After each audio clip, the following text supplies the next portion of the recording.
Olá, seja bem-vindo ao ABCérebro, um programa de neurociências para vocês.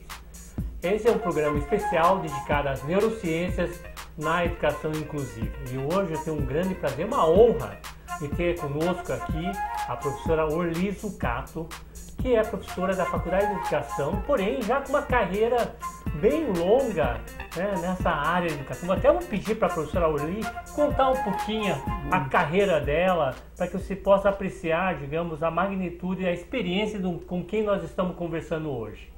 Pois é, eu sou professora da Faculdade de Educação desde 72, mas comecei a minha carreira na educação ou como professora de crianças de 7 anos no ensino fundamental de agora, mas o ensino primário daquela época. E eu trabalhava na alfabetização de crianças e tive uma experiência muito importante, e essa experiência foi a que deu origem a todo o meu trabalho que eu fiz aqui na universidade.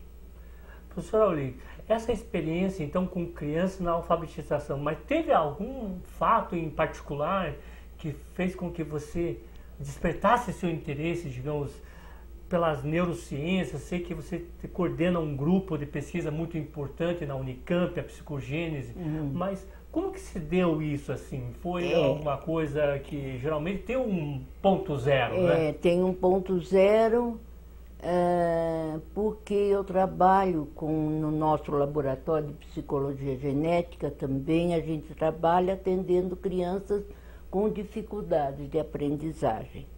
E nós atendemos principalmente as crianças que ainda não construíram as estruturas lógicas elementares.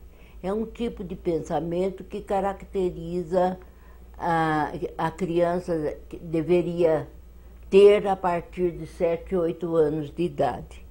Acontece, se a criança ainda não alcançou essa forma de pensar, ela apresenta dificuldades na escola, ou se não, ela não compreende aquilo que a escola ensina e passa a se utilizar da memorização para passar de um ano para outro, para ser promovida de um ano para outro.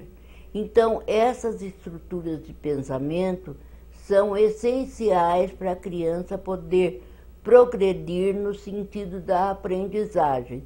E como muitas crianças que nós investigamos e que nos procuram aqui no laboratório, chegam com 7, 8, 9 anos, às vezes 10, e demonstram não possuir essas estruturas de pensamento, nós fazemos um trabalho com elas no sentido de proporcionar o que nós chamamos de solicitação do meio para que essas estruturas sejam construídas e assim ela tenha como assimilar os conteúdos escolares. Além disso, professor Limin, eu realizei um trabalho com uma criança que sofreu um traumatismo craniano. E essa criança era uma criança perfeita, esperta, brincalhona, saudável. Depois disso, ela ficou, quando ela foi atropelada por um jet ski, ela ficou 3 meses em coma. Quando ela voltou do coma, ela foi internada na ACD e eu comecei a fazer um trabalho com essa criança desde que ela estava na ACD. Indo para São Paulo, fazendo um trabalho de estimulação, no sentido, em que sentido? Baseado na teoria de Piaget. Piaget acredita, admite e comprovou que o pensamento estruturado de uma criança de 8, 9 anos ou de um jovem de 12 a 15, 16 ou do adulto, esse pensamento provém das ações que essa pessoa realiza quando ela é pequena, ou seja, a partir do seu nascimento. Então, a criança nasce com reflexos, esses reflexos vão sendo exercitados e, a partir do exercício desses reflexos, as crianças constroem os esquemas de ação, que são os instrumentos pelos quais a criança de 0 a 2 anos conhece o mundo. E quando eu notei que esse garoto, naquela época, com 9 anos, ele não se comunicava, não falava, a gente não sabia se ele ouvia. Enfim, ele não tinha interação nenhuma com as pessoas e os objetos. Eu comecei a trabalhar com ele como se ele fosse uma criança que tivesse acabado de nascer e só possuísse para se adaptar ao mundo os seus reflexos. Fomos exercitando esses reflexos até que eles se transformaram em esquemas de ação. E a partir daí, esse garoto foi evoluindo. Ele estava na escola, ele não voltou durante um ano, quando aconteceu. No ano seguinte ao que aconteceu o traumatismo, ele não voltou para a escola. Mas depois ele foi incluído nas escolas, em várias escolas particulares aqui de Campinas, onde ele já estudava anteriormente. E ele foi progredindo, não só em termos de aquisição de conteúdos escolares, mas também em termos de evolução das estruturas de pensamento. Porque o que mais nos interessava no trabalho com esse garoto era que ele fosse construindo as estruturas de pensamento. E ele chegou a construir até as estruturas do pensamento operatório formal. Mas acontece o seguinte, ele tem um problema de esquecimento. Ele esquece, a memória recente dele ficou muito comprometida. Então, as dificuldades que ele encontrou na escola, tanto no ensino fundamental como no ensino médio, podem ser mais atribuídas ao problema da memória e não ao problema dele possuir ou não as estruturas de pensamento específicas para conhecer e que são necessárias para a aprendizagem de qualquer conteúdo escolar. Então, esse trabalho foi um trabalho que me chamou muito a atenção, que fez com que nós nos dedicássemos bastante. Eu atendia essa criança até 2007, 2, 3 vezes por semana, e depois, então, ela passou a ser atendida por outros profissionais que atuam no nosso laboratório de psicologia genética e trabalham com crianças com problemas de aprendizagem. E outra coisa também que nos motivou a acreditar que era possível trabalhar com esse menino foram os resultados que o professor neurologista Antônio Batro trouxe para nós em 94, num seminário, aliás, num encontro que nós organizamos em Água de Lindóia. Ele relatou o caso de um menino de 3 anos que era acometido de uma epilepsia constante, que não era controlada com remédio. E aí foi preciso retirar metade do cérebro desse menino. E ele, então, começou a trabalhar com esse menino, com base também na psicologia genética de Jean Piaget. Diz que hoje, aos 23 anos de idade, Nico é um grande pintor e plenamente adaptado ao mundo social que ele vive, etc. Incrível, professora. Eu vou interromper só um pouquinho, só para falar uma coisa importante. A professora falou de um encontro anual que ela organiza na Água de Lindóia. Já está na qual edição? Já está na 26ª. 26ª. É uma reunião anual, um encontro com vários profissionais que debatem sobre a questão da neurociência e educação. Então, não só. Agora, nesse último encontro, nós vamos fazer exatamente isso. A interface entre neurociências e educação. E estamos contando, então já contamos com muitos profissionais que estão nos ajudando nessa tarefa. Uhum. E acho que é importante aqui uma pergunta que talvez as pessoas estão se fazendo, mas como a neurociência e a educação, elas se cruzam? Como que se dá esse encontro?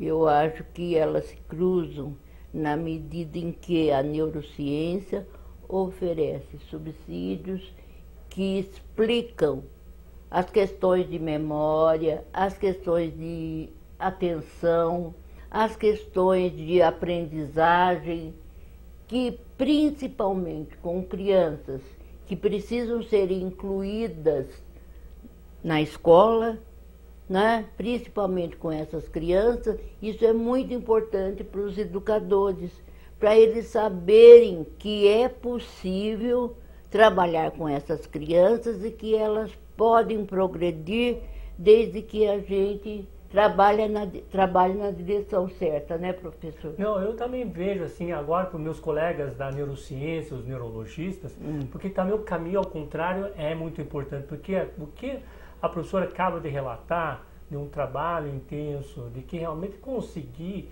resgatar a função dessa pessoa para ter uma atividade social, isso é um ganho tremendo, né? E que de fato, até eu vejo em questões de reabilitação, nas neuroreabilitação, se discute até muito pouco. E eu até assim... esses casos mais graves, né? Até acho que seria importante os neurocientistas talvez voltarem a rever a questão da plasticidade sobre o olhar do Jean Piaget, né? Que eu vejo que é um aspecto interessantíssimo esse relato que a professora acaba de compartilhar. Mas eu gostaria de talvez que a professora falasse um pouquinho de como que as escolas hoje estão lidando com a questão da educação, né? Eu acho que ainda hoje o aluno é um grande desconhecido para as escolas. E os professores não sabem como eles pensam, não sabem como eles aprendem, muito mais quais são as suas necessidades. Isso eu estou dizendo em geral, né? E eles não são preparados para compreender o aluno na sua integridade, nas suas possibilidades, nas suas limitações. E o que acontece é o professor que assume um compromisso com um programa de ensino e quer se desvencilhar da obrigação de ensinar se baseando naquele programa, independente de saber quem é o seu aluno, como ele poderia assimilar melhor, como é necessário para que ele aprenda, que ele parta da sua atividade própria, né? E geralmente o aluno é passivo no ato de aprender. E essa passividade, a meu ver, gera uma memorização, gera uma incompreensão e gera, eu diria, uma desqualificação a respeito do que é o conhecimento. O conhecimento para o aluno passa a ser uma coisa indigesta, uma coisa que ele não gosta, que ele precisa aprender para passar de ano. A escola, infelizmente, não oferece ao aluno situações que lhe permita que ele entenda para que aquilo que ele está aprendendo serve. É verdade, professora. Então, aqui, chegando aos nossos momentos finais, eu gostaria de pedir para a professora deixar uma mensagem aqui, acho que sobretudo para os educadores, né? Bom, eu gostaria de deixar uma mensagem que é uma mensagem que nós usamos no nosso programa. Nós temos um programa de educação infantil. Perdão. Um programa. Quer tomar uma água? Não. Tá. Nosso programa de educação infantil e ensino fundamental. Nesse programa, a criança tem liberdade de escolher, liberdade de decidir o que ela quer aprender, liberdade para expressar seus sentimentos, suas emoções, liberdade de agir. Mas a criança não faz o que quer. Ao contrário, ela quer o que ela faz. Aí existe uma diferença muito grande, porque quando a criança quer aquilo que ela faz, ela se entrega a essa atividade com responsabilidade, com dinamismo, e porque ela vê um sentido naquilo que ela está aprendendo. O primeiro sentido que ela percebe que aquilo é alguma coisa que alimenta a sua curiosidade, alimenta o seu interesse. Está aqui a mensagem da professora Orly.